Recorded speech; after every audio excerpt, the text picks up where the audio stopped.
Solid TV ప్రేక్షకులకి నా greetings. మీ movie uncle. ఈరోజు నా మొహంలో చిరునవ్వు లేదు, నా కళ్ళల్లో ఆనందం లేదు. ఇప్పుడే ఒక చాలా పవర్ఫుల్ ఇంటెన్స్ గ్లింప్స్ చూశాను. అది చూస్తే అందులో ఉన్న గ్రిట్టినెస్, రానెస్, ఆ రగడ్నెస్ వాటికి చాలా ఇంపాక్ట్ చూపించింది నా మీద. ఇది అంతకంటే కూడా దానిలో ఉన్న పర్పస్, అందులో వాళ్ళు మాట్లాడుతున్న కాంటెక్స్ట్ నన్ను కదిలించేసింది. నేను మాట్లాడుతున్నది కొడక వినడానికి మనకి మాట్లాడడానికి కూడా రావట్లేదు. అలాంటిది ఒక మనిషి చేతి మీద ఒక పచ్చబుట్టులో పొడిపిస్తే ఎలా ఉంటుంది? ఆ గ్లింప్స్, ఎస్, నాని ప్యారడైజ్ సినిమా, శ్రీకాంత్ ఉదేలా. అసలు ఆ గ్లింప్స్ చూస్తే ఏం తీస్తున్నావురా శ్రీకాంత్ ఉదేలా అనాలన్నంత అలా అనిపించింది. అంత హార్డ్ హిట్టింగ్గా ఉంది ఆ గ్లింప్స్. అసలు ఏం తీశాడైనా సినిమా. అందులో నాని ఎలా ఉన్నాడు? రెండు పెద్ద పెద్ద జడలు, ముక్కులకి నత్తులు, పెద్ద బొట్టు, కళ్ళల్లో ఎర్రదనం, దాన్ని మనం హ్యాండిల్ బార్ ముస్టాచ్ అంటాం. అటువంటి మెలితిరిగిన మీసాలు, బాగా పెరిగిన గడ్డం, మట్టి కొట్టుకుపోయిన మొహం, కండలు తిరిగిన రివట లాంటి బాడీ, చేతి మీద నేను ఇందాక చెప్పినట్టు ఆ భయంకరమైన, ఇంగ్లీష్ పదంలో చెప్పాలంటే బాస్టర్డ్ అని అర్థం వచ్చే పచ్చబొట్టు. ఇది నాని గెటప్. సినిమా పేరు ప్యారడైజ్. ప్యారడైజ్ అంటే ఏంటి? స్వర్గం. అంటే సెటైరికల్గా పెట్టాడు ఆ డైరెక్టర్ ప్యారడైజ్ అనే దాన్ని. అందులో చార్మినార్ లోగో వేశారు. అంటే ఇది హైదరాబాద్, సికింద్రాబాద్ పరిసర ప్రాంతాల్లో కొంతకాలం క్రితం జరిగిన కథలాగా వాళ్ళు తీద్దాం అనిపిస్తోంది. నాని గెటప్, జడలు అవి చూస్తే ఒకవేళ ట్రైబల్ క్యారెక్టర్ని ఏమైనా ఆయన అటెంప్ట్ చేశాడా అని అనిపిస్తోంది. ఎప్పుడైతే ఈ గెటప్, ఈ ట్రైబల్ గెటప్, ఈ పాయింట్ ఆవిడ చెప్పడం, పావురాలు చిలకల కథ కానీ కాకుల కథ మీరు చెప్పలేదనడం, ఒక అప్రెస్డ్ అంటే క్యాస్ట్ బేస్డ్గా అప్రెస్ అయిన ఒక జాతి గురించో, ఒక కులం గురించి, ఆ type of people, oppressed people గురించి తీసిన సినిమా ఏమో ఇది అనిపిస్తుంది. అందులో ఎంత వైలెన్స్ ఉన్నా ఇటువంటి పాయింట్లను టచ్ చేసినప్పుడు దానిలో ఒక పర్పస్ ఉంటుంది, ఒక బాధ ఉంటుంది. ఆర్ఆర్ఆర్లో ఎలాగైతే బ్రిటిష్ వాళ్ళ మీద మన వాళ్ళు పోరాడినప్పుడు అందులో బాధ కనిపిస్తుంది, బ్రిటిష్ వాళ్ళ మీద ద్వేషం కంటే మన స్ఫూర్తి కనిపిస్తుంది. అలాగే ఇటువంటి సినిమాల్లో కూడా ఆ అప్రెస్డ్ జాతి ఏదైతే ఉందో, అది ఎస్సీ కావచ్చు, ఎస్టీ కావచ్చు, మరొకరు కావచ్చు, అప్రెస్డ్ జాతులు, అందులో నలిగిపోయిన పిల్లలు, నీకు నాకు చిన్నప్పటి నుంచి బట్టలు పెట్టి పుట్టినరోజులు చేసి స్కూళ్ళకి చదివించి కొబ్బరి నూనె రాసి జుట్లు దువ్వి పంపిస్తే మంచిగా ఉండడం పెద్ద గొప్ప విషయం కాదు. ఈ పూట తిండి ఉంటుందా లేదా? రోడ్డు మధ్యన, స్కూటర్ల మధ్యన, కార్ల మధ్యన ఆడుకునే పిల్లాడు బతుకుతాడా లేదా? కట్టుకోవడానికి వాడికి బట్టలు ఉంటాయా లేదా?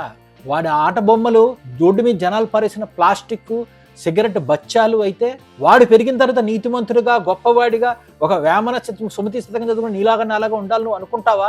అలాంటి వాళ్ళ కోసం తీసిన సినిమా. వాడు ఎలా ఎదిగాడు, వాడిని ఎంత అప్రెస్ చేసినా ఇలాంటి వాటిని ఎలా ఎదిరించాడు, ఒక స్ఫూర్తితో ఎలా పైకొచ్చాడు.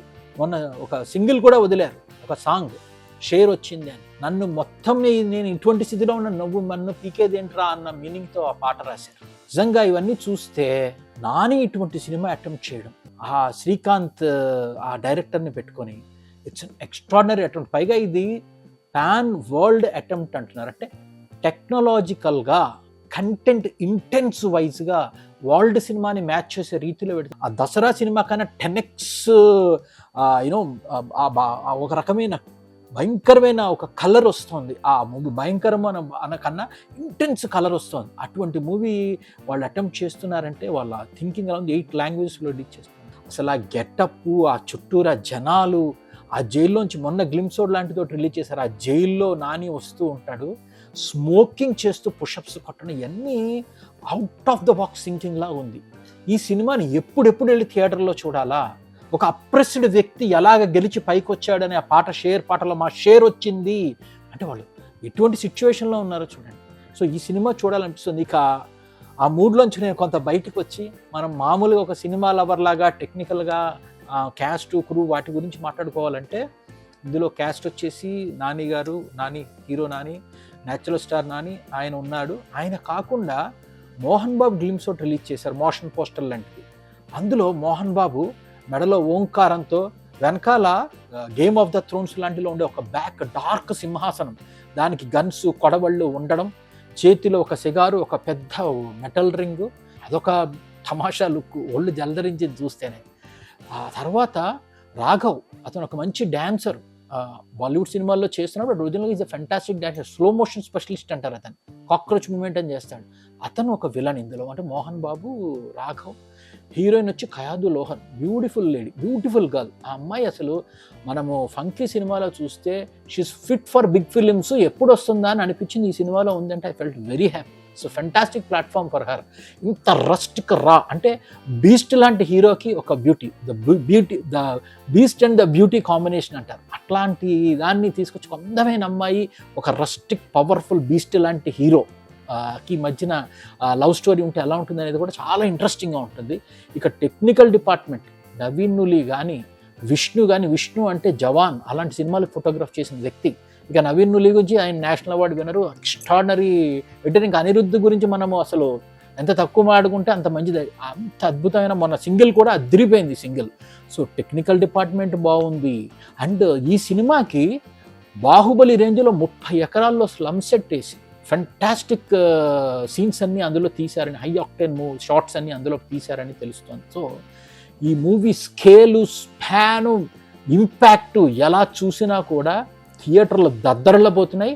న్యాచురల్ స్టార్ నాని పేరు ఇండియా మొత్తం మారుమోగబోతోంది. Let us wait and watch. మరికొన్ని అప్డేట్స్తో సాలిడ్ టీవీలో మళ్ళీ మీ ముందుకు ఈ సినిమా గురించి వస్తాను. అంతవరకు మీ మూవీ అంకల్ సైనింగ్ ఆఫ్.